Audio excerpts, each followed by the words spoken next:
Welcome to Mic Check Waifu Waifu.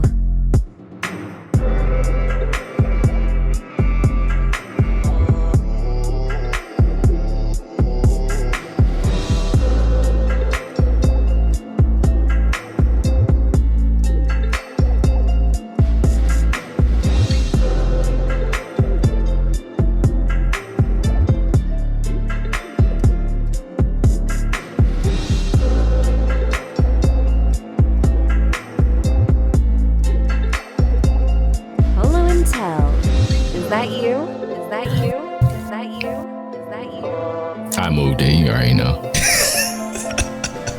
Mic check. Do the audio test? Fuck it. I'm keeping it on. Mic check.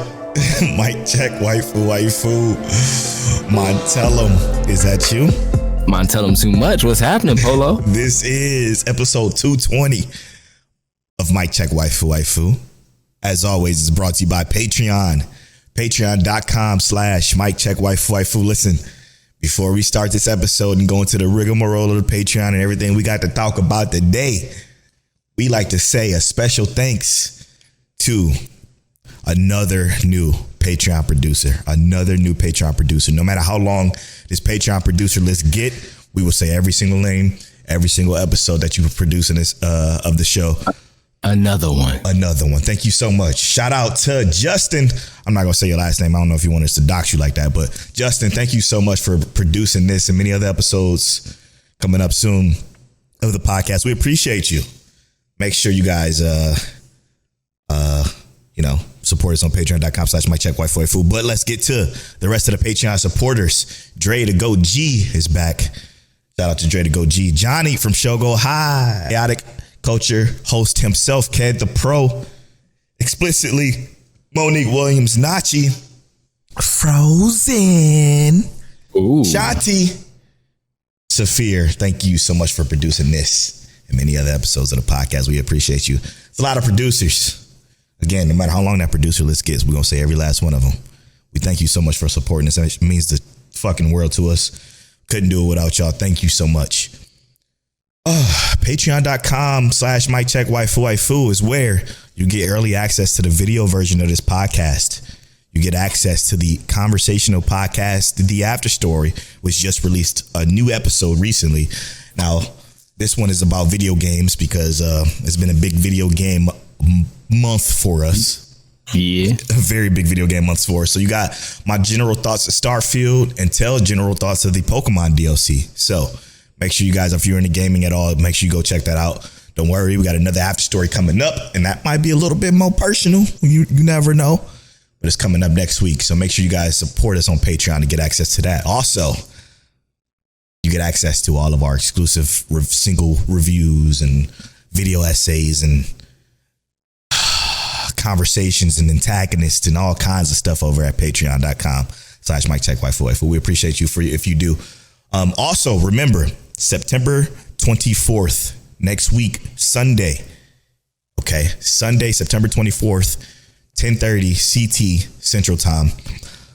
We are doing another Mic Check Live. Mic Check Live 2. This is going to be the 2023 Fall Anime Preview, which includes us picking our sleepers, making our fall watch lists, and sharing your sleepers and sharing your fall watch lists. So come join us at youtube.com/@Mic Check Waifu. So you'll be able to tune in live with us and participate in the show. Hopefully I have all the kinks worked out from our first live stream, so it'll be good to go. Everything will be flawless and smooth. I can't wait. It probably won't be, but a man can dream. It don't even matter. It don't even matter. So make sure you guys go to youtube.com/@Mic Check Waifu and get that notification of when we go live, 10:30 CT, right on the dot. We appreciate that. Now it's time to get to the anime podcast, which is brought to you every Tuesday at 9:30 a.m. CT. We got a lot to talk about today. I think, well, with Saber in the background, if you can see the video version. I think before we get into how you doing and everything like that, no, you know what? Let's get into how you doing. Let's do that first. Let's knock that out first. How you feeling, Tell? Yo, drink some water, bro, first and foremost. You've been talking. Yo, The longer that Patreon list get, Polo be like talking, and you can tell. I ain't gonna say you can tell because he ain't one of them dudes. I'm professional, bro. I'm professional. I feel it in my heart. I'm like, yo, I know my bro tongue and mouth is getting a little dry. That's why I be having to throw it to you, man. I be having to go. But go ahead. Yeah, I'm gonna interject every once in a while, just give you a second to breathe. But I've been good, bro. I've been good. Like I said on After Story, this next week I actually have very minimal to do. So I'm excited. I'm gonna actually get to play and hopefully finish Starfield. Let's go. But yeah, bro, I'm solid. I'm good. Got my paperwork back from the VA for school and stuff like that. So it's a lot of good stuff coming. I'm excited. I'm so excited for what's to come next. Me too. But yeah, bro, how you doing? I know it ain't been as hot recently as it has been the last month and a half, 2 months down there. Yeah, it's drought season. Drought season is probably coming. It actually rained for the first time since rained. Let's go. Yeah, for the first time since I've been here in Austin. So, yeah, it's getting cooler. It's almost hoodie weather time, maybe. I don't know if it'll ever be hoodie weather time in Texas, but at least in February. AC. Yeah, exactly. At least in February, you get some hoodie weather. Man, I'm doing pretty good, man. It's still the games is taking over my life. I have watched a bunch of more stuff. There's one that I watched that I'm about to talk about. That's different for me. It's a shoujo. I'm watching another shoujo. It was one that I wanted to watch. I think it was last season or maybe 2 seasons ago. I can't remember when it came, but I picked it up and I was watching it and I'm like, okay, this is pretty interesting, but it's weird at the same time. I'll get to that soon, but before we get to that, there was some stuff that happened on the social medias. We tend to stay out of it, obviously, because that's just what we do. There's really no point in to speak on it, but I think it's something that we should speak on, even though we haven't really participated in the whole experience yet. And it's the Dreamcon situation. It was all over the timeline the past week. So I figured, hey, why not just say our little 2 cents? Not that any of you have to care or even matter. Like I said, we haven't even been there yet. So it isn't really much for us to say that particularly matters, but there is something I would like to say. And it is this, what Dreamcon is doing. It's them, they're brand new at this. There's going to be some issues with it, no matter how you spin it. This is a new convention done by somebody who probably has never even done it before, who figured it the fuck out. And for that, I take my hat off to him. To be honest, I literally take my hat off to him for doing something this massive. But Tel's going to speak to it more, and he brought this point up very adequately before we started recording. But if it's something that y'all don't like that they're doing, it's as simple as they have somewhere where you can give them feedback, and if you feel like your feedback isn't being listened to, then you don't support. Just don't open your wallet. And we say that all the time for anything. If anything isn't worth, isn't making you happy or bringing any positivity to your life, it's not necessarily a reason for you to speak up on it on social media and bash them or send death threats or whatever psychopaths do on the internet with social media. There's no reason to do any of that. It's to just speak with your wallet. Just leave your feedback where you can leave your feedback. If you feel like it ain't being heard, close your wallet and move on. The less you talk about it, the less other people know about the situation, then the less people will just even worry about it, and they will just speak with their wallet as well. It's not necessary to go as deep as some people went. It's not any of our friends, thank goodness. A lot of them was upset, rightfully so. But I mean, this is just coming from 2 people who's never even been before, who never spent the money, who's never flew out to Dreamcon. And maybe we will go this year.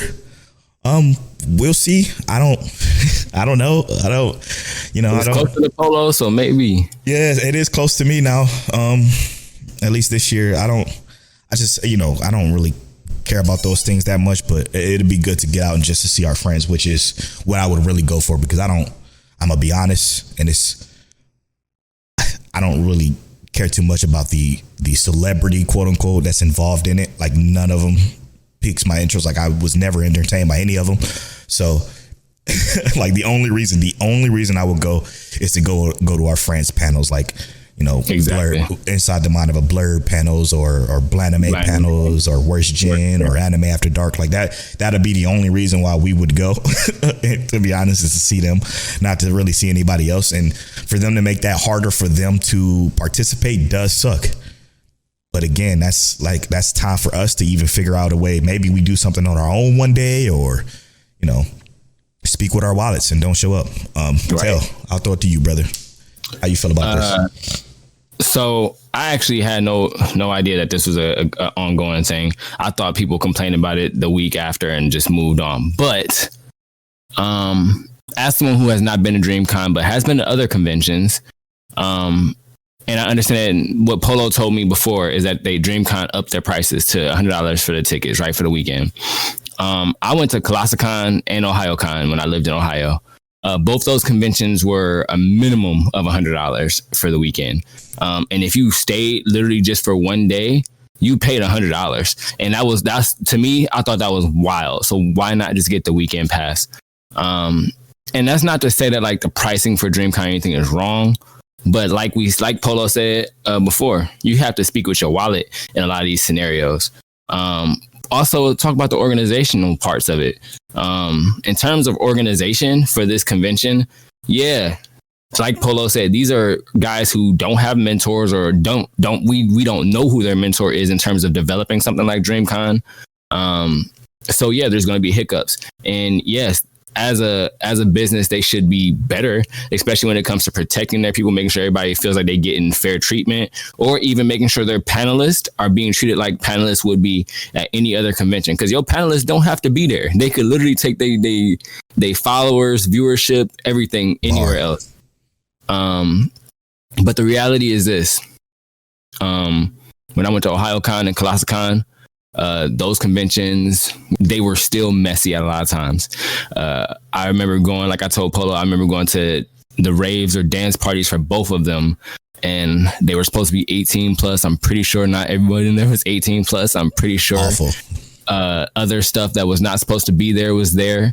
And even for like their burlesque show, they had all kind of competitions, burlesque shows and stuff like that, where there was all kind of accidents, and that's gonna happen. That's what happens when you get 1,000 people to 10,000 people into a arena and expecting just nothing to happen. That's not a reality. You know what I mean? There's too many variables. Comic-Con. I know I have friends who just went to Comic-Con last year, and you know, not only did they spend way more on their tickets, they spent extra on the Dungeons and Dragons movie trailer, like I told you, and almost didn't even get in. Not because their tickets didn't read, but just because too many people were in there, which means that people who were not supposed to be there skipped the line, jumped over, or whatever they did. This is Comic-Con. They tickets sell out in less than a minute, in seconds.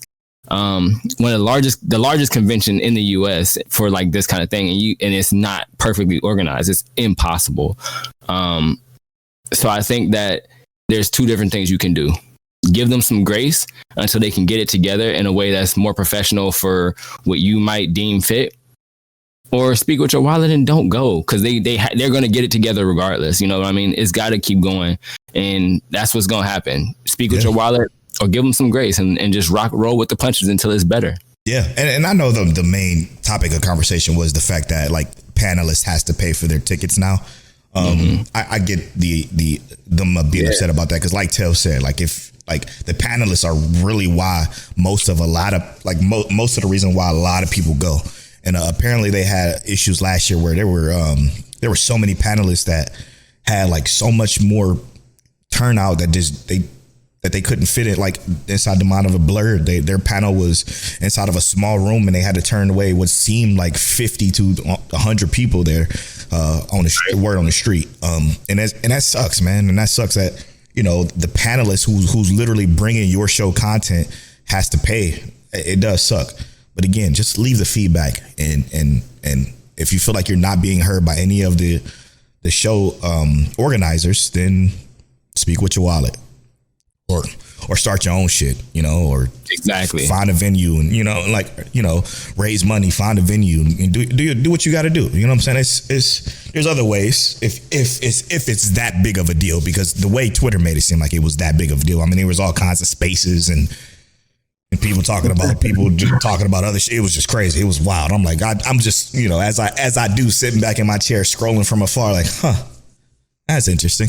This is a thing. This is a thing. Yeah. Like you know, it's not, but again, this coming from two folks who never even been, who don't know if it's even worth it or not to go, or if that $100 is even viable. Like, we don't know anything. So you could take what we're saying with a complete grain of salt, but I just figured we throw that in there.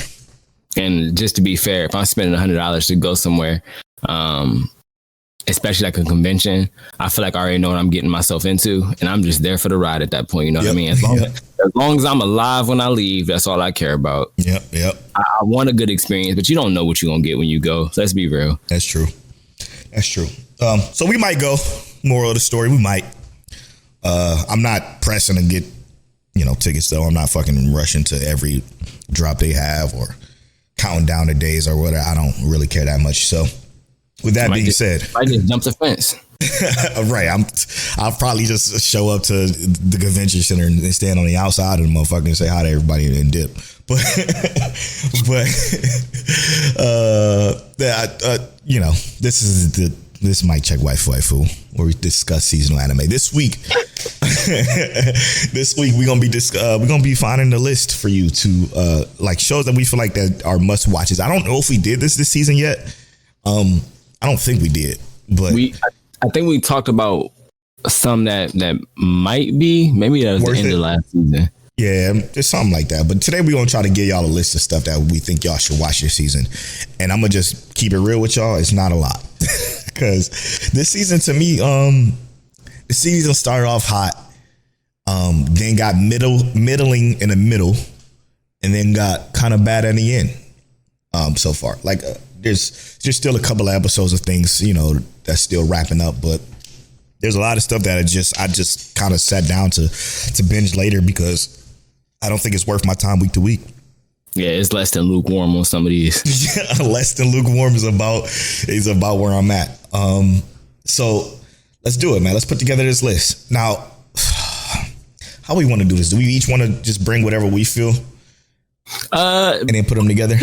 Let's bounce off of each other, right? So I think one of us go first, and then we give our input on if we think that's even worth going to the list. Yeah, let me start.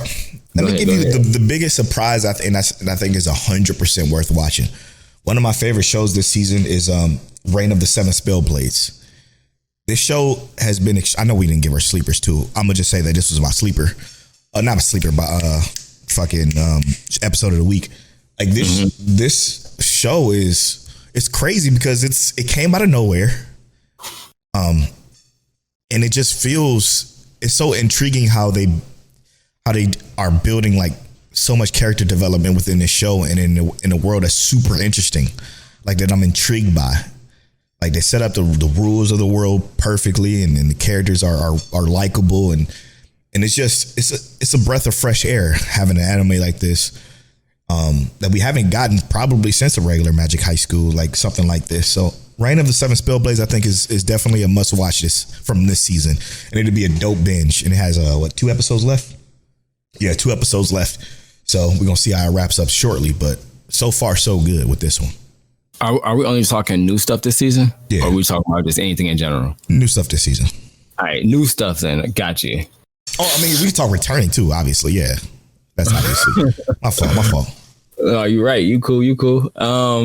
Because if we only talk about some of the new stuff, I'm gonna be real with you. Not a lot of it is amazing. Yeah, that's why I had to bring in the recurring stuff as well. Polo said, a lot of it started off hotter, got lukewarm, and then got less than lukewarm.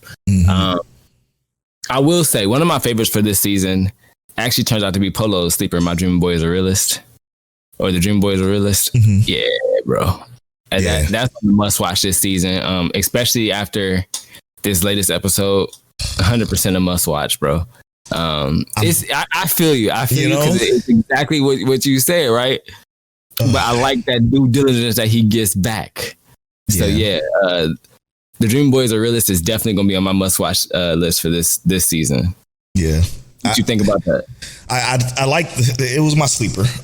I like the show fine, but it's going everywhere where I didn't want it to go, right? And I talked about this multiple times of where I want it to go compared to where I know it's going to go. And it's going to where I wanted it, where I knew it was going to go, but I didn't want it to. And I don't like it, but I like the show. You know what I'm saying? And I like the show enough. There's not a lot of animation to it. There's not a lot of, special like My Team Romantic comedy snafu kind of twists and turns in it. No, it's kind of like could we call it like a comfort food, like a nice relaxing show that you can turn on and just kind of follow the story with. Especially with that flip flop of roles. I like that. I do feel like it's a good like binge. It'll be a great binge. So that's a positive for it, but I just don't, it's not going where I wanted it to go. So, I'm not too excited about that. Another place I'm gonna take it, since we're gonna stick to the slice of life, well, mostly slice of life, is My Happy Marriage. I also think this is a must watch, even though there are pieces of it that I just cannot fucking stand.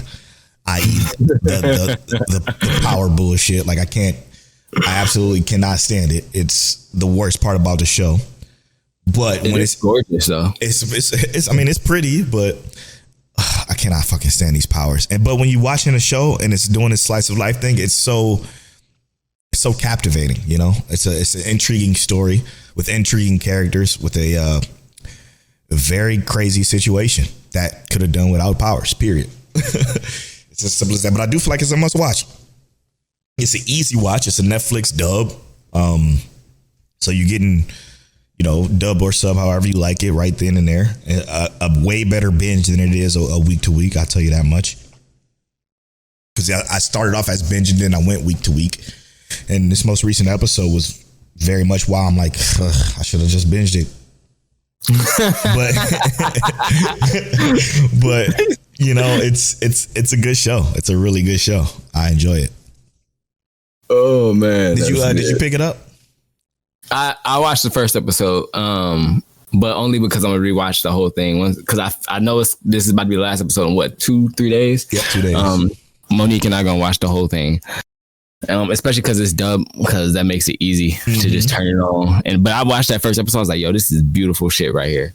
But I saw exactly what you meant from the beginning. I was like, oh, this was unnecessary. They 100% could just lit a candle.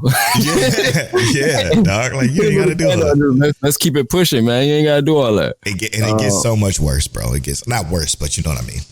Yeah, it's cool. I wasn't completely turned off by it, but it's cool. Yeah. But yeah, I'm a binge it actually starting tomorrow.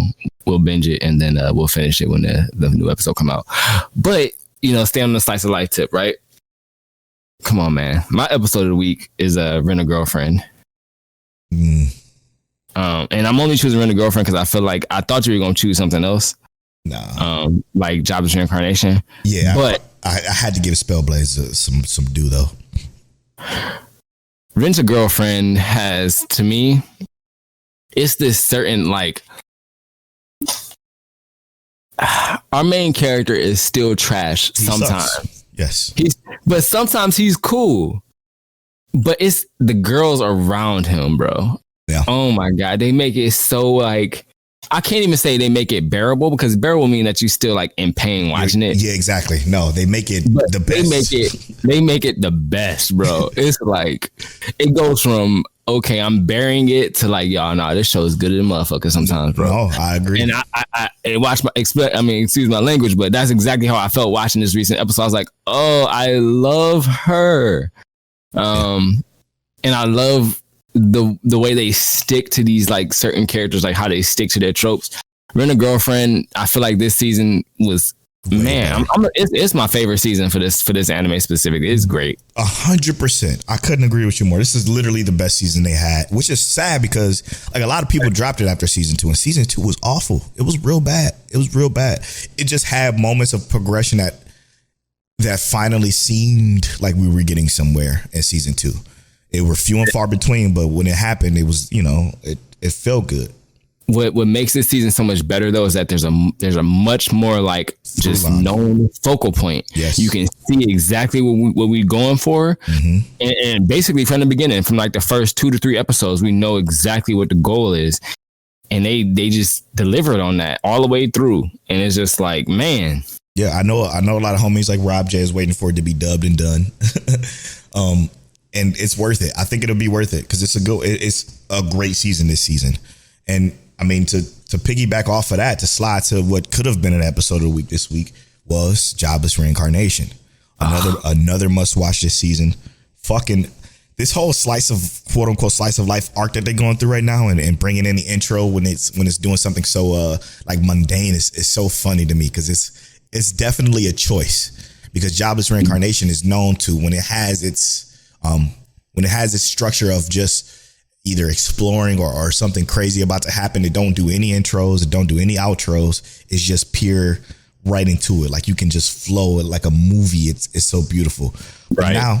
But now it's doing this atypical be usual stuff. So it has an intro and the outro. But what the story is, it's like it's secluded in a school, but it's so much more than that. Like it's so much more than that. And we're getting so much like further progression in the story that you would never even think it would happen. It's something so like mundane. Like this is supposed to be a mundane school situation, but it's carrying itself well. Yeah, exactly. Anything but mundane. It's so crazy how an episode of and now this is, I guess you can call it spoiler, but just hear me out first. This is the description I'm gonna give you of an episode that happened.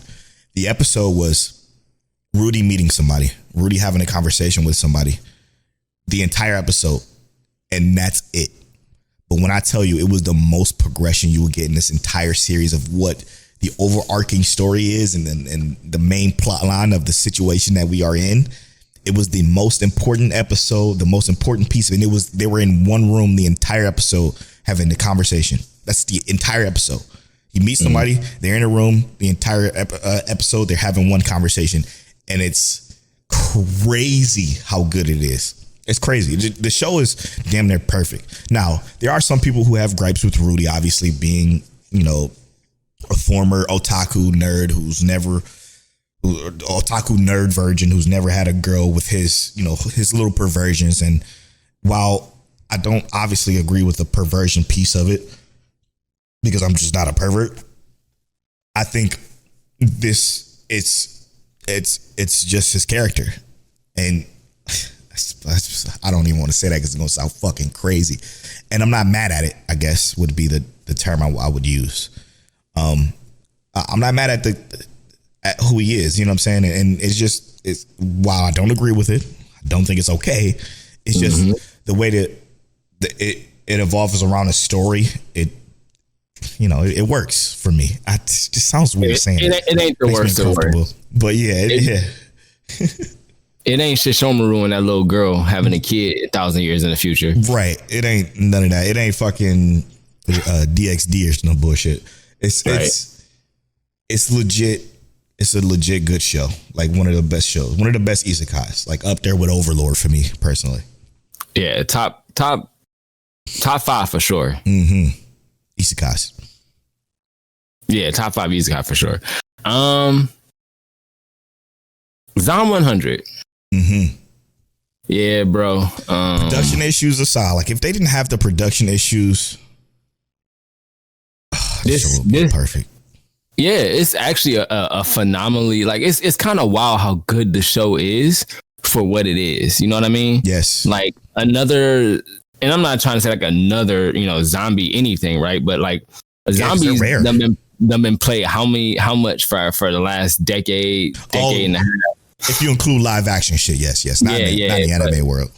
Yeah, not necessarily anime world, but I'm just saying like zombies in general. You would think that humanity would be tired of zombies at this point. This is a great spin on zombies. I'm not gonna lie, because it's not, although it's called Zom 100, it don't feel zombie centric. It seems character centric, and it's almost like a slice of life in that sense. Like you just following these characters going through their day-to-day life, trying to not be eaten by zombies. Right. but it's fun. They capitalize on the colors and the audio and basically just everything in it. They capitalize so well. And these last couple episodes with the our main character and what he has to deal with. I love it, bro. It was spectacular. Well, it's like the production issues are okay for me. You know why? Because this is a brand new studio. This is their first ever project. And this show is beautiful, like perfectly, in my opinion, perfectly animated in every sense of the word. Like it's color, it's everything. It's everything that you would want out of a new series from a new studio. It's amazing. It's unlike other new studios I was gonna say it's more than what you would expect from a new studio. 100%. Pun intended. It's like it's great. It's great. It's truly a great show. And from here, with that, I am going to say for me, obviously there's two more shows, but I'm assuming Tel's going to say this one, so I'm going to say one that I know he's not going to say, and that is Masamune Kun's Revenge R, bro. Masamune Kun's Revenge R. I thought the show was going to be predictable. I really did. I thought, I'm like, you know what? And normally I'm really good at predicting the slice of life because you can kind of see where it goes. This show is unbelievably unpredictable that it sent me for a fucking loop. Remember, I caught up on it lately, like around episode 9. The last episode is tomorrow, actually. So by the time you're hearing this, the show is done. So you can just binge the whole season 2. It's spectacular, man. It's also dubbed and done by the time you're hearing this podcast. It's so good, man. Crazy good cast of characters. A twist that blew my fucking mind, and then a turn that blew my fucking mind, and then another twist that blew my mind. It's really good. It's much more what's the word I'm looking for? Not as like poignant points as My Teen Romantic Comedy Snafu has, but it has elements from that's like, oh shit, is he making the right choice? Is this the wrong choice? Wait, what's the right? You know what I'm saying? Like you don't know what's the right, what's the wrong. Like it's crazy. It's crazy. Really good show. Very comedic beats are there for me. Like I love how funny it actually is. It makes me laugh out loud. It's really good. I enjoy it. Masamune Kun the second season of Masamune Kun's Revenge is fantastic. All right. The last one it's probably 2 more from this season. 2 more. Yeah, 2 more. Yeah, it does. 2 more. Only because the one of the big 3 that said, I'm not done yet. I got more to show y'all. Yes. Come on, man. Yes. I'm telling you, Bleach. Yes. Bleach is killing me. Bleach. Bro, and mind you, we started off, Tel and I think Tel said the same thing if I remember correctly. I said the same thing. That Bleach was probably last on our list of the big 3 when we first started doing this podcast. We both feel like it wasn't it. I know for me it was Naruto. I think it was for you One Piece. No, Naruto was number 1. Yeah, and then One Piece. And I think it was the same for both of us. Mm-hmm. It was before I watched One Piece, so I couldn't really say. So for me, it was interchangeable between the two. But and then we did our rewatch, completely flipped that shit on his head. And then now we here with this. It justified our thoughts extremely well. This is insane. They took the Bleach we already loved and cared for, brought it back, amplified it, put that thing down, flipped it and reversed it. And they did that Sherm from it flamp. Yeah, I swear, bro, it's crazy. Hear me out though. That took me out. I hope we don't get copyright for that. Cause I said that accurately. Yeah, you did. But no, bro. Bleach is a. I'm not gonna say it's a marvel. It is. I'll say it. Fuck it. It is. It's. Say it. Why not? It's so good. Yeah. It's just so good. It's like if I turn my brain off and watch Bleach, I'm happy. If I keep my brain on and watch Bleach, I'm happy. It's one of them it's just on, bro. It's good. It's so good. And it's coming from a guy who fucking hates the shonen now. Like the genre itself, I fucking can't stand it. It pisses me off to no end. And I will say that I am having so much fun watching Bleach that it's hard watching it week to week. It's like, fuck, man, the episodes go by so fast, man. And I say this all the time with the show. I'm sorry if I repeat myself for those of you listening week to week, but it goes by so fast. It's a 10-minute episode. It got to be. It feels like it, but it's not. It's not. That's the crazy part. It does the opposite of what One Piece does, and it just goes. And when it goes, it's like it's fucking flowing so well, and we getting progress between this character. Oh, it's jumping over to this character. Dog, we talk about this in the spoiler half of the show for sure, because this episode was crazy. But I can't wait for more. Like, I can't wait for more. It's incredible. And then, I mean, the next one is obviously going to be another returning one, and that's JJK. Jujutsu Kaisen. Mm-hmm. Beautiful. Though it's slow, it's a little slow, but it's also coming from people who read it. Right. So maybe for the person who's new to this, it feels very good. I would assume that it does feel probably better if you're new and if you haven't read it. But knowing that, reading it, it feels slower. It just feels, because when you're reading it, like these are like one pages and you just flip and it's gone. You zoom through it. Yeah, you definitely zoom through a lot of what's happening right now, because it's, again, like these panels have maybe one or two bubbles in them, and it just flows so nice and it's so action packed. But what they do well is they set up the atmosphere, they build the tension, I think they set it up right for the anime. Yeah, they deliver. Yeah, definitely deliver. Though it's slower, so I would recommend probably wait until it's done and binging this too. To be honest, because once it all wrap up, you're gonna be happy that you did something like that. Maybe watch it when it's dubbed and done or something like that. Though I'm not a big fan of the dubbed for JJK. Why not? Something about Yuji, and it's always the main characters that don't feel right for me. Like, because they make them too happy sometimes. Yeah, it just don't. It feels too bubbly, and it don't sound like that in the subbed at all. Like, why he does, yes, but it feels like much more fitting. The serious tone is a little bit better on the sub, is what you're saying for that. Then because it's like Tanjiro. Tanjiro sounds awful in dub to me, and it's the same with this one. Gojo is great. I know that voice actor. I've heard in plenty of stuff. He's awesome. He's also I think he's Ichiban from Yakuza Like a Dragon, if I'm not mistaken. I think you did say that, but Gojo voice is definitely fire. He's fire. So he does a good job. So, wait till it's dubbed and done and then enjoy the show, because it's a hell of a ride you got for JJK you got coming up. So till the wheels come off, that's crazy. That's another crazy one. I do respect the fact that Mappa just be like taking production breaks too with theirs. And I'm like, you know what, we'll wait a month and come back. After they did like 6 episodes. But them be the best animated episodes they done, especially for like JJK. The show. And I'm okay with that because of all the other shit we got to watch. But I think that does it for the list, man. Want to recap it? Yeah, let's recap the list. What we got? Rain and Southern Spellblades. Mm-hmm. Dreaming Boy is a Realist. Mm-hmm. My Happy Marriage, which is a curveball to me. Rent-a-Girlfriend Season 3. Jobless Reincarnation Season 2. Zom 100. Masamune Kun's Revenge R. Bleach. 1,000 Year Blood War Arc. And JJK Season 2. All must watches. Definitely must watches for the summer. We feel like that's just totally worth it.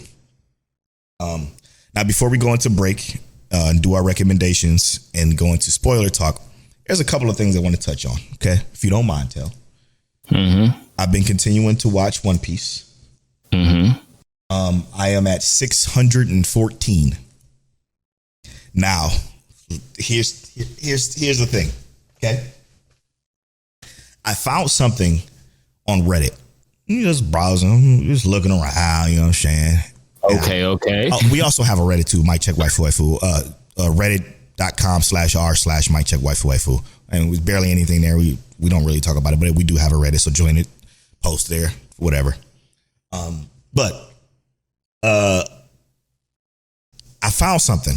It's like this guy who said that, you know, you guys are hip to One Piece, right? Apparently there's a One Piece thing where they kind of put all the episodes of an arc together and cut out the fluff, like the intros, the outros, the flashbacks, the you know, the shit that don't matter.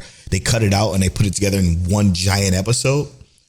So it's like the Dressrosa arc is like 10 hours long or something like that. So you could watch it that way and it'll kind of like go forward a lot faster.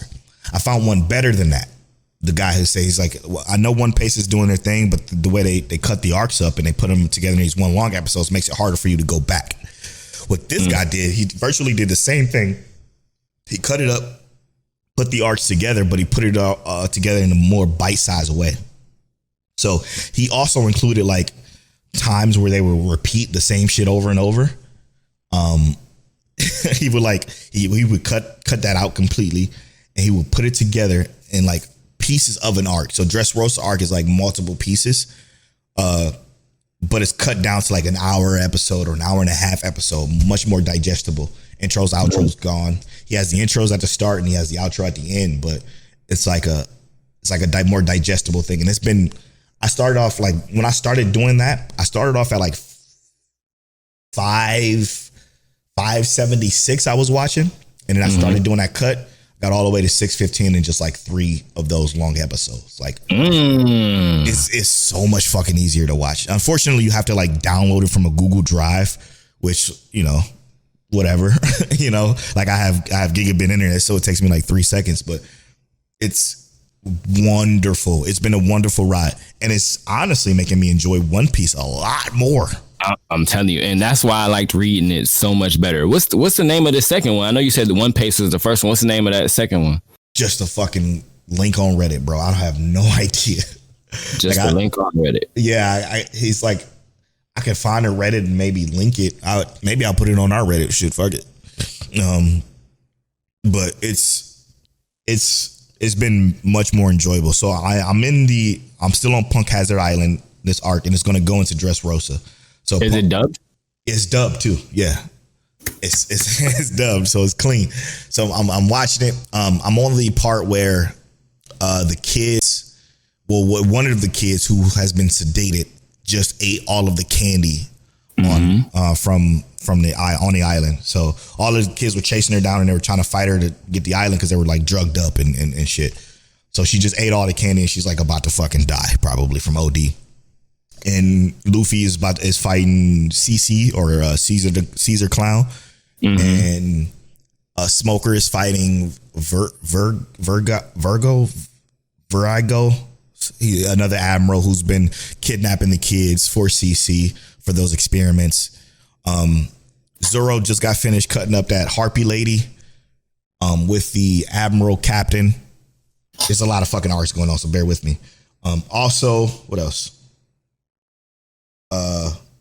Sanji just got to Chopper to help him out with the kids and shit too. So yeah, this arc is so much fucking better than the Fishman Island, dude. Fishman Island made me want to turn off One Piece altogether. I fucking hated that arc so much.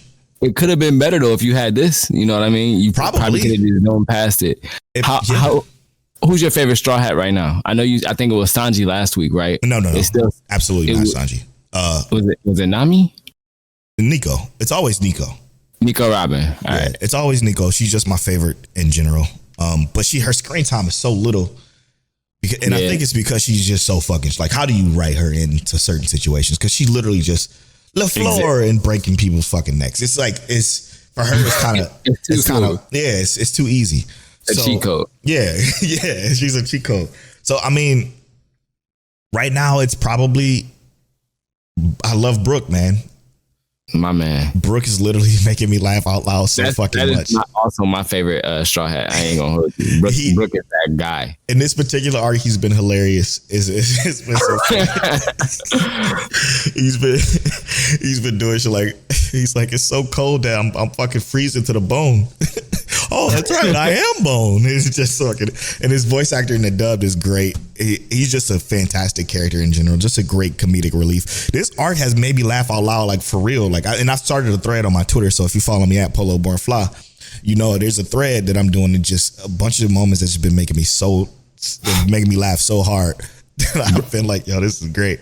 Brooke is what Soul Eater wished Excalibur was. Yeah, 100%, man. 100%. Brooke is actually funny, but also not annoying. Yes. Yes. Which takes me to my least favorite Straw Hat, Frankie. I fucking hate this guy. Frankie. I hate Frankie so much, bro. He's so annoying. He just feels like he just shut the fuck up. Like, even Usopp is cooler now. You know what I'm saying? Since the time skip. So much better. So much better. But fucking Frankie is just the absolute most annoying character in the entire show. And can I ask you another question? Mm-hmm. So far, of all of One Piece so far, just because you at what you said, 615? 614, yeah. 614. What's the most like poignant, what's the strongest moment in One Piece for you right now? Just one moment that you was like, that'll stick with me forever. If you've had that moment in One Piece. I haven't had it recently. Outside of like when Zoro was fighting the big bear thing. Kuma. Kuma, when he got his ass beat. That was cool, but it wasn't as poignant as the Nico shit. Still to this day, after all the episodes I watched. When she did her crying, it was like, I want to live. That shit destroyed me. And that's so that to me in the beginning of One Piece was like the highlight, because Luffy was like, that's what he was. He said Nakama in the sub so many times, it was crazy. Like, I know what this word means. It means that's my family, that's my friend. I get it. I know what it means. But yeah, that moment, I feel like that moment was a game changer for so many people though, for the show alone. Yeah, it's such a huge piece of just them. And then just, what I love about Robin? It's not only her grim, if we breathe in this poison, it can choke us from the inside and we all die. And she's just as monotone as ever. And then Usopp was like, you not say that so calmly, please? She's just calm, and she always, whatever Luffy's like, hey, Luffy asked her to do something. So I don't know what that exactly is yet. Obviously, they're saving it for a particular surprise, I'm sure of. And Luffy just found Mononosuke too, by the way, which is, the samurai dude's son, who's a dragon now. But she's just so like cool. Like, it's like Luffy asked her to do something, like, yeah, I'll do whatever you need. And she's just like, do whatever you want, anything you need. And she also had a moment where she made me laugh out loud, was when Frankie got switched, because obviously, Law is in this motherfucker too. Law is in fucking, yeah, Trafalgar is insane. Law is the GOAT, bro. He's so good, and he's voiced by Matthew Mercer, so it's clean. It's sweet. It's sweet. But their bodies got switched, right? So Chopper was Frankie, or Frankie was Chopper, and then Nico was like, so Frankie, don't ever talk as Chopper, please. Just don't say anything. Period. Because she loves how Chopper is so cute and innocent, and she's like, you're ruining my impression of Chopper. Yeah, he's a perverted Chopper. Yeah, it literally just turned Chopper into like someone I hate. I love Chopper too, and the way he still tries to hide, and he's the show is good, man. One Piece is good. I'm having a lot of fun rewatching it, especially with this like abridged version, essentially. Sorry to get that little rant off, but I had to. We got to add that link to the show notes for sure. I definitely do. And also, the show I picked up, the shoujo show that I picked up, was one that I seen. I think it was like 2 seasons ago. It has to be like 2 seasons ago. Let me see. No, it's 2 seasons ago. Winter. I don't know. Spring. Yeah, winter. It was 2 seasons ago. Actually, no, the fuck it wasn't. This was 2018. I'm fucking all wrong. I've never. What? Really? This was 2018? Yeah, really. Wow. But after the rain. So After the Rain is about a girl who was a former track star who ruined her foot by getting injured by running track. She was the fastest in her entire school. She's a very monotone, very serious and stoic girl who falls in love with her boss. She works at this cafe. She fell in love with her boss. Her boss is a 45-year-old man, single, a widower or whatever they call it. I think he is. I'm assuming he is, but a single man, and she's in love with him. And it's very, very weird because he's 45 and he's like, yo, this is like, I can't this is weird. You know, I'm 45. Like, I don't think you should be in love with me. And everything happened so fast. Like, she told him, she confessed to him like the third episode. It's a very interesting show. So far it's good. It's a very pretty show. And so I'm liking it so far. I see where the drama's about to come in already. It's very Scum's Wish-esque kind of. Which if you guys know what that means, it's messy. It's messy. It's just a messy slice of life shoujo that I'm into. So I'm enjoying it. I'm gonna come back on it more so later. I think I watched like episode 3 or 4 episodes so far. I'm enjoying it. I'm enjoying it a lot. And with that, let's do this recommendation roulette. It's my turn to roll the year. Oh, what a big episode. It's a nice one. Yeah, very good. Very big episode. Okay, the year this year is 2021. Let's go. All right, we got in 2021. Is that new? It's been a minute since we've been up here. It is. Okay, yeah. Oh, God, what a great year. And what a good year. Yeah, it's been a very long time since we've been here. Huh. What you got, Till? Actually, it hasn't been that long since we've been here because there's one that I recommended. Okay. Yeah, I got what I want to recommend, but the thing is I know people have watched it, but I only want to recommend it because I've changed my perspective on it. Whoa. So remember when To Your Eternity came out? Yeah, I hate that show. I told you I hated it. Mm-hmm. I hated season 1. But once you get to season 2, I feel like it just executes things significantly better. Characters are not like trivial, in my opinion. Everything just felt more important.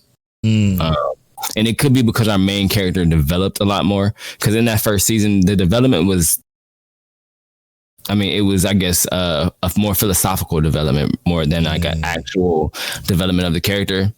So To Your Eternity, that first season, I get it. Not my thing specifically. I know a lot of people watched it, but I'm going to recommend it because season 2 to me was such a huge upgrade that I felt like it was worth it. All right. I can't rock with that one at all, but I'm going to go ahead and I'm going to spin up one that I haven't recommended in a while, I guess. And it was one of the closest ones to being probably our anime of the year it came out. But it came out the same year as 86, so it was impossible for it to be that. And that'll be Remake Our Life. Yeah. It's easy. I didn't want to do that again. Yeah, it's an easy one to recommend. We haven't talked about it in a long time, but yes, Remake Our Life is special. I've actually rewatched it like 3 times already. Damn. Yeah, that's my shit. It's I like so that good. stuff. It's so good. It's very, very good. Very good show. But also, Komi Can't Communicate's there too. Look, another great show. Anyway, let's take this quick break. When we come back, what are we spoiling until? Bleach? Bleach. Rent-a-girlfriend? Yeah, for sure. And then, do you want to do Jobless? I do want to do Jobless. So I want some good checks on Jobless as well. So Bleach, Rent-a-girlfriend, Jobless in that order. We'll be right back after these.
And welcome back to episode 220 of Mic Check Waifu Waifu.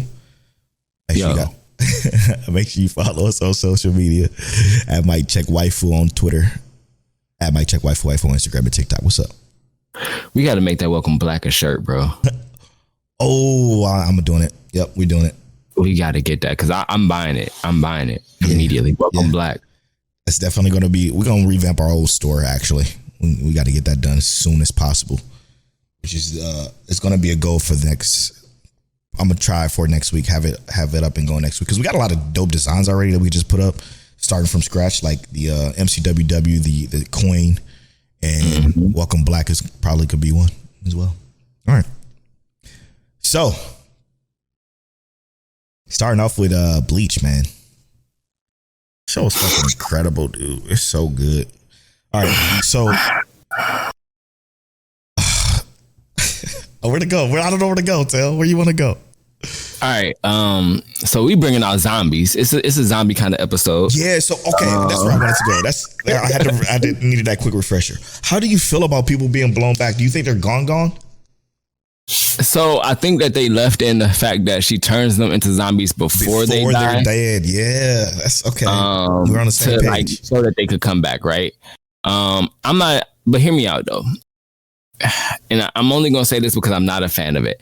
I'm not a fan of characters being temporarily dead just to come back. I kind of wish that this is the 1,000-year Blood War arc, and like if they were gonna do this with characters, like make it feel like this is actually the last you're gonna see them. Yeah, because without that, I would have thought they were gone, and that would have felt a lot better. Right, and that's what I'm saying. It would have felt a lot better. Not to say that the episode wasn't amazing, 100%. Because what they did in this episode was still really like it was great, right? Yeah. He basically put the Tsukiyomi, or Izanagi, either the Tsukiyomi. It was Tsukiyomi, right? Mm-hmm. Yeah, he basically put the Tsukiyomi on him, and I love it. Oh, it was so well done because what happened was the way the Tsukiyomi in this particular one was it happened without it being explained first. That I loved so much more. It happened twice, and then it was explained, and it was like, so how many times has it been? Oh, it was just so fucking just ominous, and every time he's on screen for me, when what's his name? Mayuri Kurosuchi. Whenever Kurosuchi's on screen, he fucking steals the entire show. Like he carries whatever scene he in, he just carries it on his fucking back. Even when he was fighting Uryu back in the day when the Soul Society invasion, it was so good. High key, and I thought it was just me. I thought I was the only person who liked him. He's really one of my favorite characters because 100%. when he shows up, bro, I feel like he shows up and shows out every single time. It's like everybody comes in like, oh, look at my spiritual pressure. He's like, no, I did some experiments. Watch this. Yep. He's the like, logical motherfucker. He don't play no games. This is episode 10 we're talking about, by the way. I keep forgetting to fucking do that, but yeah. He's the GOAT, man. He's one of the best to me because like, while yes, he does have his experiments and his experiments are uber powerful, he is also uber powerful because it's not just because of his experiments. He still haven't gone Bankai or Shikai or whatever it's fucking called either yet. Like he didn't do it. Right. He didn't do that yet. He's just using his experiments, and it's so brilliant, man. He is one worthy of replacing somebody like what's his name, Kurisuki? His name, the fucking mentor dude. Oh, you mean like the rose flowers dude? Yeah, the fucking name. Kisuke. Oh. Yeah. But so he's one worthy of like replacing him. Yes, right. But my favorite part about it is the fact that like he's a character who doesn't necessarily show like a specific amazing, like he's not necessarily amazing in like the battle aspect of him, and which he could be right, but what he talked about in his experiments, I love how he gives that like deposition, that explanation, because like I said, this is an anime where you can turn your brain off and just watch, and you're like, I love it, but you turn your brain on and there's still more to love, and this is a character that speaks volumes for that specifically because they put thought into the process of this character. Why does it matter that if the sword slash comes at a 60-degree angle? Because these are highly trained warriors. Yep. Right.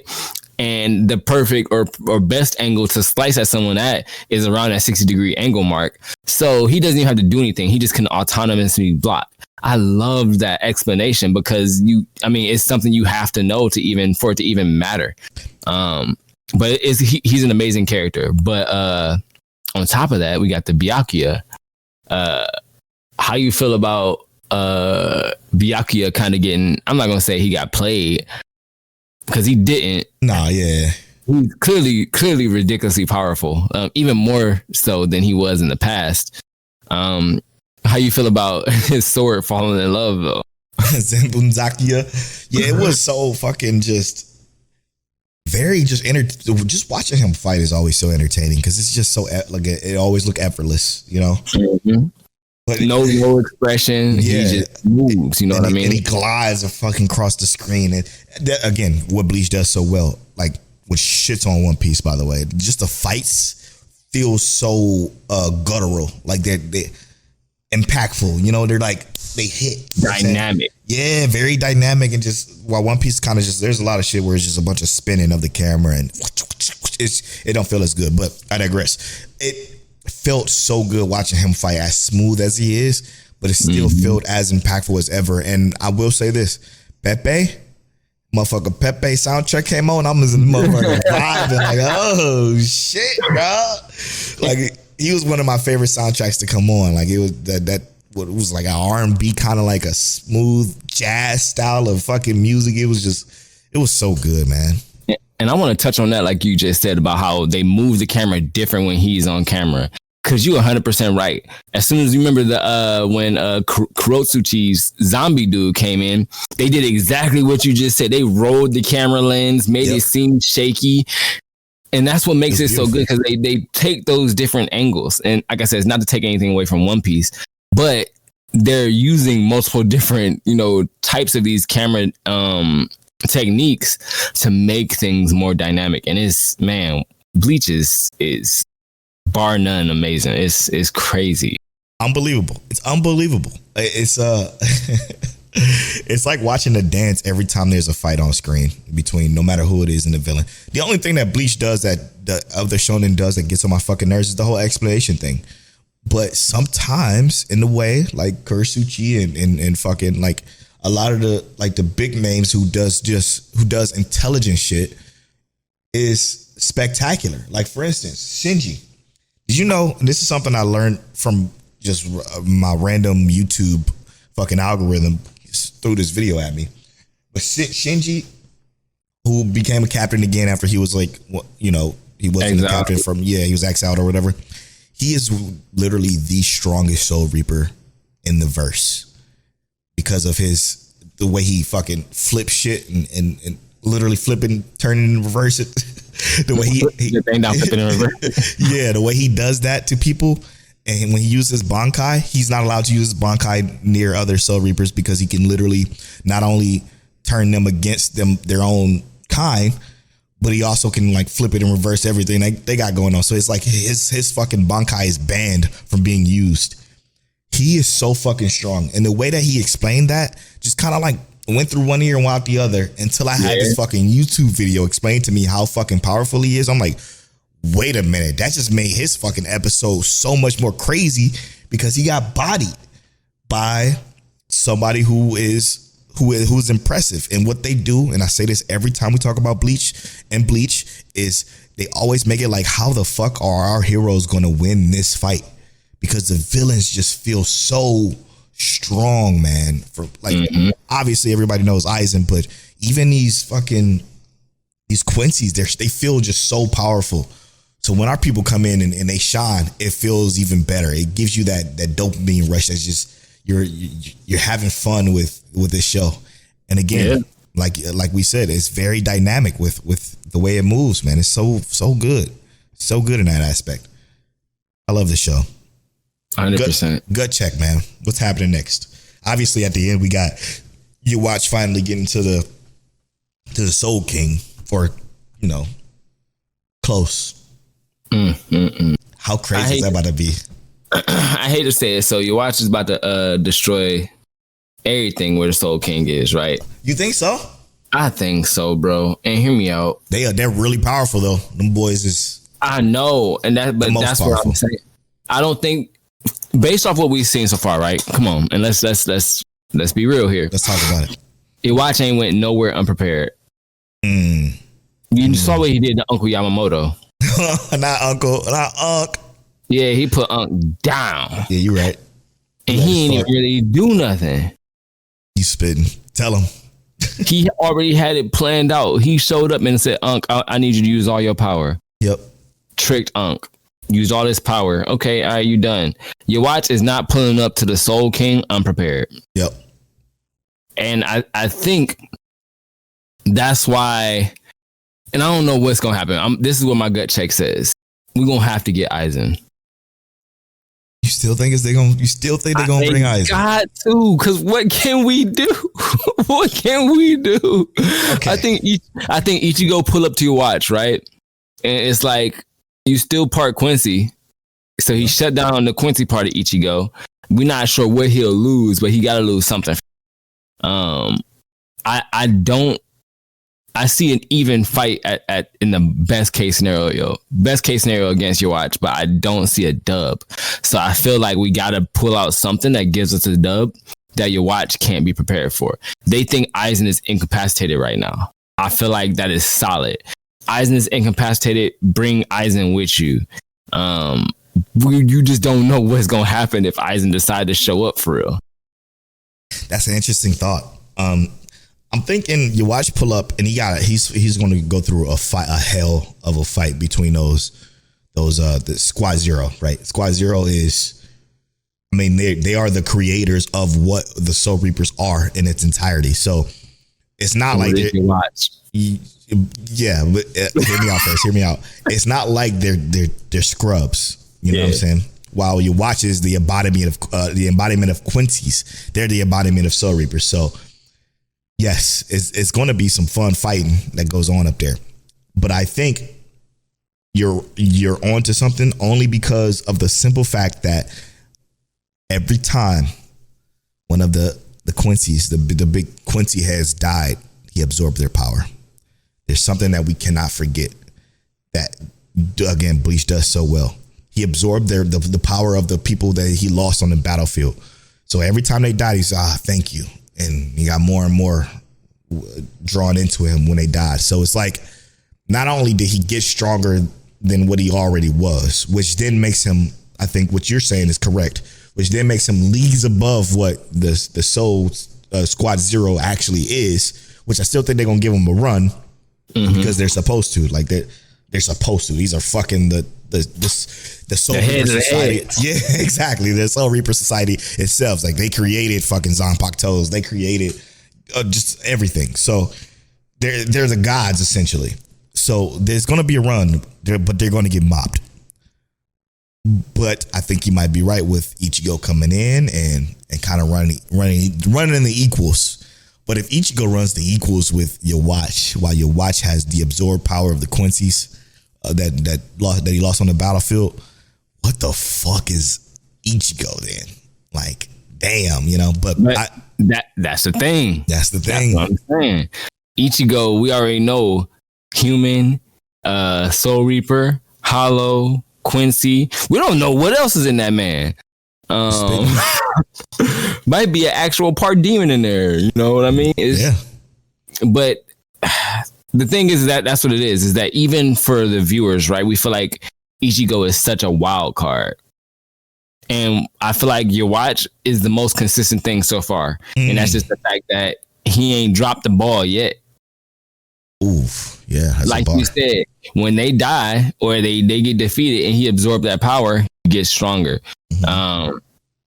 Not to mention that he's already at that point, the 999 days or 999 years, you know, all that stuff. He's already at that point.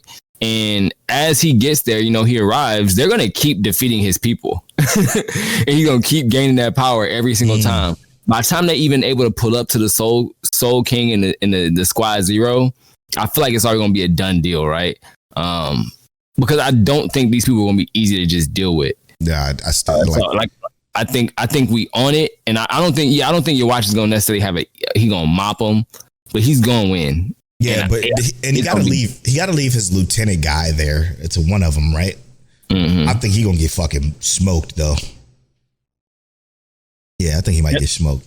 And you might even be onto something more because you said like when they die they get taken up, but like it might even be like he pull up with some people and he send them to watch them while he fight the Soul King, and you know they die every time, and he just boom because he needs to get rid of his people. We know from Yamamoto what he said in the beginning of this that's who the Soul King is. He don't care about the Quincy's dying. He just wants the power. He feels like he can redistribute that power anyway. And that's what the Soul King, or not the Soul King, that's what your watch has shown himself to be. He literally don't mind stepping over the corpses of his people to get what he wants. And that's exactly what he's been shown to do. Mm-hmm. So I feel like you said, that's exactly what he's going to do. That's his plan. Go up there, watch his people die, take their power, and just mop everybody. Interesting stuff, man. It's such a good fucking show. I love it. I love it so much. Okay. It's insane. Let's move on before we continue on for Bleach for another 30 minutes. To Rent-a-Girlfriend, man.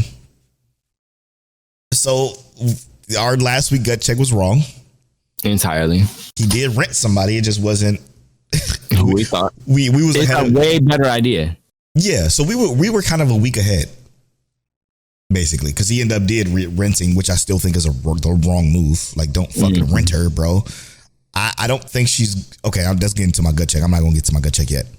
This episode was really good though, but it also was kind of fluffy. I know you love this episode, but it was very a fluff piece for, I guess, to bring in Sumi before we wrap up. Yeah, this is like the wrap up, like I said last week, is that we're wrapping up with the girls, which I think is important. Yeah, we wrap up with all the girls. And even if we don't wrap up with all the girls, wrap up with the ones that we like. Give me some Ruka, give me some Sumi. Don't give me no Mami-chan. She gotta come in somewhere. I do think it's very important that we get this wrap up with the girls like that, right? Yeah. Because, bro, the realization that he kind of comes to, the understanding, and that's the most important part of this character, because he's trash in so many other aspects, is the fact that he starts to understand at some point. And the way Sumi does it, she's a doll, man. She's an angel, and he don't deserve her helping him. But the fact that she is makes this episode so much more worth it. And it's such a simple thing, because you're right. It is all fluff, but I guess I'm looking at it more in like not a metaphorical sense, but I'm looking at more for like what the iconography of the episode was. Yeah. In its essence, what it was supposed to show was that essentially everyone needs to be cheered up, because what Sumi saw was that she smiled. You know what I mean? That's what he said. He said she smiled. That means that, yeah, even though she's like faking, or you know she's faking, that these smiles that she's been showing you over this time span are the first step to having a good day. You know what I mean? Or uh-oh. I lost him. Uh-oh. Can you hear me? Now you back. All right. Yeah, you froze. I heard you the whole time. All right, my bad. But you have to start with positivity. And that's what Sumi-chan kind of said to him, was that if you start with positivity, and then this is my perspective. If you start with positivity, then you can figure out the rest as you go. And yeah, obviously you can't always be positive, but people need to be made to feel better sometimes. Yeah. And as someone that he cares for, that seeing that smile, that she's attempting to be positive, gives him an opening to say, all right, well, how can I make you feel better than this? Because I know you're faking it, but you need to see the bigger picture. And it was a great first step. Yeah, it was a great first step for him to come to that realization. And again, I have to keep putting in perspective that this is a step that he needs to take, not us as viewers, because us as viewers know what the fuck it is. Like, we know what you're supposed to do and what you need to do, right? But it's for him as a character to step in and do this, or to learn this. And I'm glad it was Sumi trying to teach him, because in a way she was kind of like perfect for it. Like, there's nothing, she said something, she wrote something in the sand. There's nothing wrong with being cheered up. Like she said I would want it to. Like I would want to be cheered up even if shit is going well. But there's something about and I sorry to like kind of fast forward it through the end because I think what you said about this entire episode kind of sums it up in a way that's perfect and I can't really add much to it. So I'm gonna just go to kind of a gut check / what I think is happening, and I think she's not meeting him up for the date. Yeah, I think she's leaving. I think she's probably going back to her grandfather's grave or something like that. It may be out of town or something like that. It just didn't look like she was on her way to a date. It looked like she had a big, if I remember correctly, a big tote bag, and it looked like she was going somewhere far away, which is kind of scary. Yeah, because I mean, we can imagine she don't have nothing else there. Yep. She already doesn't have any family. So what's her next goal? I feel like, and this is my perspective here. If you don't mind me adding now. Yeah, please. My gut check is that she is essentially, she's like, boom, I had a dream of becoming a movie star or whatever. I feel like she's inspired yet kind of broken in a sense. You know what I mean? So I feel like she's going to take up and just get up and just say, I have to go. And that I have to go is going to be her attempting to be, don't pull that, bro. It's going to be her attempting to be, just saying, I'm going to go be an actor. And it's to fulfill that dream. Because her grandparents are gone. She don't have parents. She don't have any family, but in a sense, she needs to fulfill that to like show, or even if she feels any obligation, she needs to fulfill that. And that's what I think that her obligation is now, is to go ahead and fulfill that. Yeah. You were somewhere I didn't think. I think, or my thought was that she's done. Yeah. You know, that she's done with the acting, you know, like I don't want her to be, obviously, but I just feel like she's fucking crushed. She's crushed right now. Acting isn't going to do anything but remind her of her grandmother, of her grandfather. Like, it's not going to do anything but remind her of her family. But what I'm hoping happens is that I'm hoping that she goes to him and say, hey, here's your money back. I'm leaving. So that he has a chance, an opportunity to speak to her before she goes. So he can say what he needs to. You know what I'm saying? And it's because it's frustrating. It will be so frustrating for her to just disappear after something like that. Yeah, to just up and leave. Like, that'll be the most frustrating piece about the whole thing, because he's been nothing but supportive. Even if he's a fucking joke, he's been nothing but supportive. And she started to realize that as it went on. So I don't know. Maybe I'm wrong. I'm hoping I'm wrong. But for some reason, my gut is telling me that she's leaving. You might still be spitting. Yeah, I hope that. I hope that is not the case. I hope that she comes to her senses and it all works out. And I'm tired of Ruka. Like, she's sweet. She's a sweetheart. I am so tired of her, though. She's an absolute sweetheart, and it's nothing against her, but like I get her situation. She's like, yo, you're my boyfriend, but it's like you just in the way at this point, and he needs to clear that up. He does, but that's a continued lack of maturity on his side. Yeah. All right, and then last but not least, Jobless Reincarnation. Hot damn! Oh my goodness, bro! What an episode! It started off pretty funny with her plan. Shout out to the princess. The princess is awesome, because I didn't think she was going to be as. I thought she was going to be a douche, bro. Me too. For some reason, she's great. I ain't trust it. Yeah, me either, because it's hard, and that just goes to show how good the show is. Because it's hard to do that with a character who seems so conniving, right? She seems too good, right? Mm-hmm. But in its essence, she's the total opposite. She's like, no, like I want to help you. You need to do this. Like, you should have done this. While it is in a benefit of helping me too, because it is getting Rudy on our side. But I also want to do this for you as a friend. Yeah. Do you think that's sincere? So I find it, and here's the thing. Here's the reason I find it. This is where the quagmire of the situation kind of comes in. Episode 12, Jobless Reincarnation. Sorry. This is where the quagmire of the situation comes in. And it's based off what she said. she said, yeah, you need to do this, that she wants her to do this. You have to have a plan. You got to talk to him. The issue that I had was the stipulation on this one thing, that if you don't confess to him, I'm going to make it so you can't talk to him again. I love that though.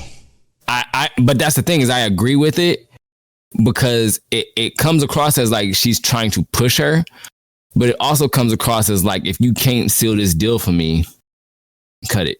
You know what I mean? That's where you went. Okay. It's so good. But it's like a double-edged sword, because she's saying, I want to do this for you. And it's almost like it lights a fire under her to do it, right? Yes. You know what I mean? It's like, you got to do it. It's an ultimatum.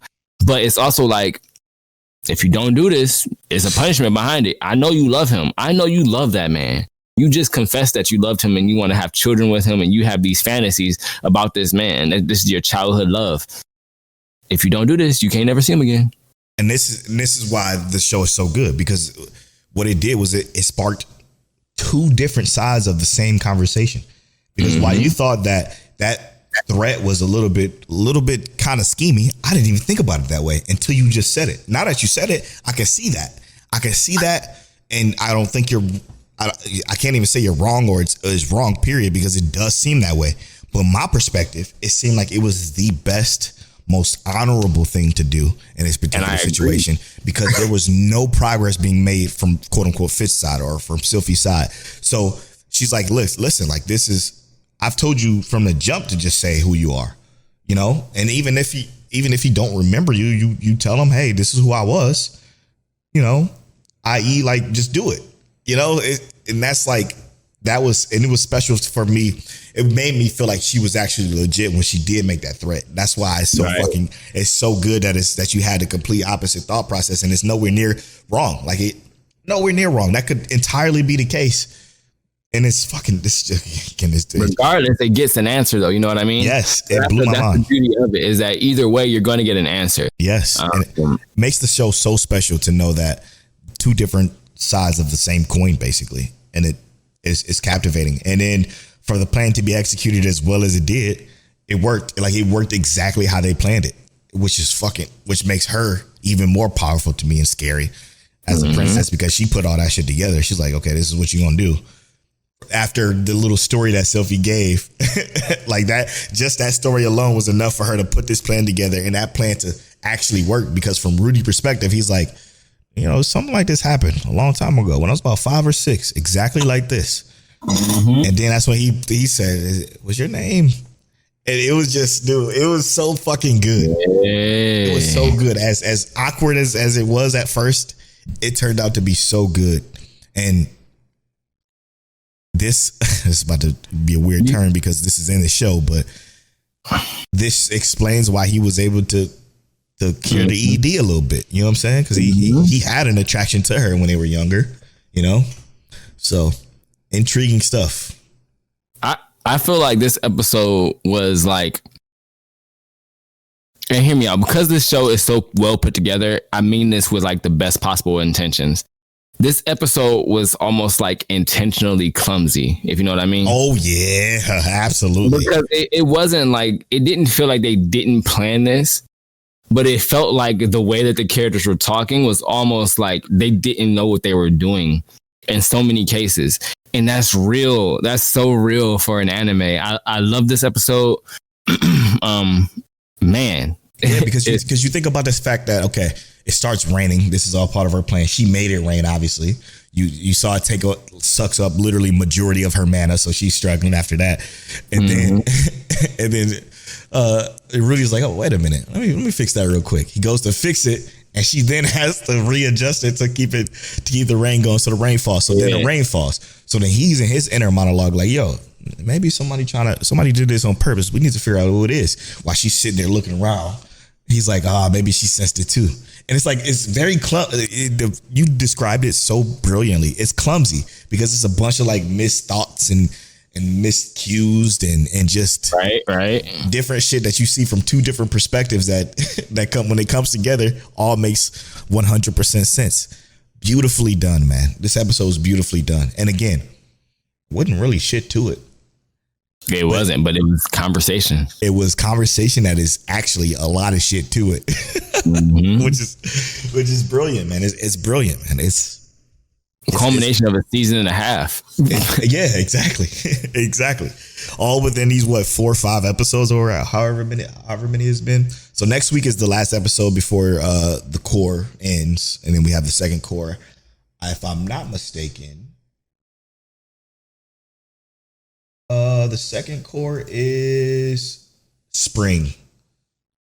Oh, so far away. Yeah, it's April 2024. So it's so far away, but again, they got to get their breaks. Funny enough, the studio that does Jobless Reincarnation this is the only thing they've done. They were also a new studio. Studio's Blind, so very intriguing. They do got one other thing, but it's like a slice of life ecchi show that is also new, that came out in winter of this year. So they got some other stuff under their belt now, but very, very, very, very good studio.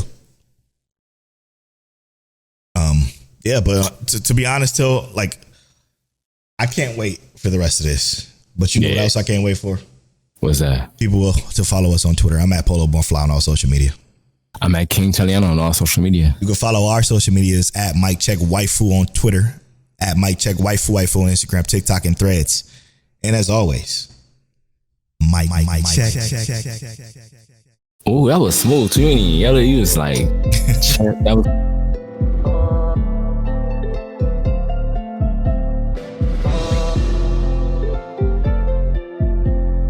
You're now tuned into Mike Check Waifu.